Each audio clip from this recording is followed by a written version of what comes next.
ADRE grade 3 higher secondary লেভেলৰ যেটো আজি নটিছ এই নটিছত এডমিট কাৰ্ডৰ কথা ঘোষণা কৰিছে যে 2 ছেপ্টেম্বৰৰ পৰা আপোনালোকে হায়াৰ ছেকেণ্ডেৰী লেভেলৰ যেটো গ্ৰেড 3 পৰীক্ষা আছে তাতে ডাউনলোড কৰিব পাৰিব 2 ছেপ্টেম্বৰৰ পৰা 11টা বজাৰ পৰা সেৱাৰ ৱেবছাইটত। এতিয়া কথা হৈছে গ্ৰেড 3 যেটো গ্ৰেজুৱেট লেভেলৰ পৰীক্ষা হেয়া 29 তাৰিখে হোৱাৰ কথা আছিল। তো 29ত যে পৰীক্ষা অনুষ্ঠিত হ'ব ইয়া কিন্তু অফিচিয়েল কোনো নটিছ নাছিলে। SOP এটা জাৰি কৰা হৈছিল ষ্টেণ্ডাৰ্ড অপাৰেটিং প্ৰচিডিউৰ তাতে মেনশ্যন আছিল যে 29 ছেপ্টেম্বৰ গ্ৰেড 3 গ্ৰেজুৱেট লেভেলৰ পৰীক্ষা হ'ব।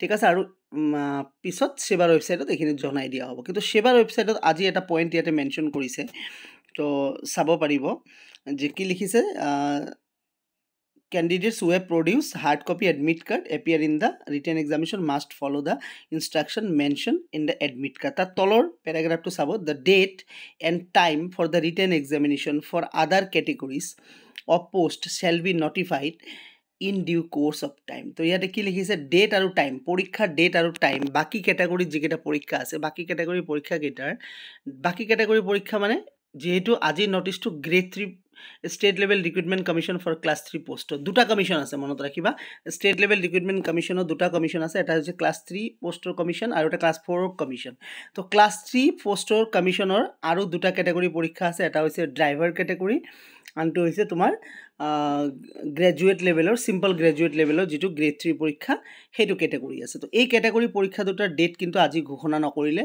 লিখিছে the date and time written examination for the other categories of post shall be notified in due course of time. তো আজি নটিছখন যেহেতু এক্সাম ডেটৰ ওপৰতে আছিলে আৰু লগতে এডমিট কাৰ্ডৰ কথা মেনশ্যন কৰি দিছে। সো ইয়াতে গ্ৰেজুৱেট লেভেলৰ পৰীক্ষাৰ কথাও মেনশ্যন কৰিব লাগিছিলে কিন্তু তেওঁলোকে পিছত মেনশ্যন কৰিব বুলি কৈছে। তো ইয়াৰ পৰা আমি এটা উপলব্ধি কৰিব পাৰোঁ হয়তো 29 ছেপ্টেম্বৰৰ এক্সামটো পিছুৱাব পাৰে বাট শিওৰ ক'ব নোৱাৰি এইটো জাষ্ট এজাম্পশ্যন হে। আৰু 29 ছেপ্টেম্বৰত IBPS RRBৰ পিঅ'ৰ মেইনছৰ এক্সামিনেশ্যনো আছে। ঠিক আছে তো দুটা পৰীক্ষা ক্লেছ হ'ব পাৰে। ঠিক আছে তো বহুতে মই আগতে এটা কৈছিলোঁ ভিডিঅ'ৰ যোগেদি তোমালোকক যেহেতু ক্লেছ হোৱাৰ কাৰণে অলপ চেঞ্জ হ'ব পাৰে। তো তোমালোকে বহুতে কমেণ্ট কৰিছিলা যে অসম ডিপাৰ্টমেণ্টৰ লগত চেণ্ট্ৰেলৰ কি ৰিলেশ্যন আছে। অসম ডিপাৰ্টমেণ্টৰ চেণ্ট্ৰেলৰ লগত একো ৰিলেশ্যন নাই ঠিকে বাট অসমৰ কেণ্ডিডেটখিনিয়ে পৰীক্ষা দিব নহয় তোমাৰ এই আমাৰ ADRE পৰীক্ষাও দিব আৰু মেইনছৰ পৰীক্ষাও দিব। তো এটা ডেটত দুটা পৰীক্ষা দিব নোৱাৰিব তো নিশ্চয় এটা চুজ কৰিব লাগিব। তো সেয়া ভিত্তি কৰিব চৰকাৰ ডিপাৰ্টমেণ্টৰ ওপৰত ডিপাৰ্টমেণ্টে যদি ক্লেছ কৰিব নিবিচাৰে কিছুমান বহুত এনেকুৱা এক্সাম হৈছে তেনেকুৱা মই যেতিয়া এক্সাম দি আছিলোঁ মোৰ সময়ছোৱাত মই তেনেকুৱা বহুত পাইছোঁ যে এক্সাম ক্লেছ হ'লে কি হয় যিকোনো এটা ডিপাৰ্টমেণ্টে এক্সামটো কেনচেল কৰি দিয়ে। ঠিক আছে এইটো কেণ্ডিডেটক সুবিধা দিয়ে মেইনলি বুজি পাইছানে যাতে দুইটা এক্সামতে কেণ্ডিডেটজনে পাৰফৰ্ম কৰিব পাৰে।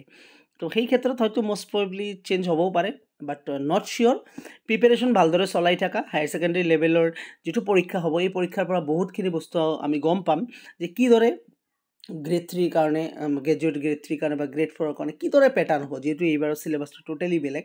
তো হায়াৰ ছেকেণ্ডেৰী পৰীক্ষাৰ পৰা বহুতখিনি কথা জানিব পৰা যাব আৰু প্ৰিপেৰেশ্যনৰ সময় বেছি নাই ভালদৰে কৰি থকা। মডেল পেপাৰ মই অতি সোনকালে আনি আছোঁ তোমালোকৰ কাৰণে।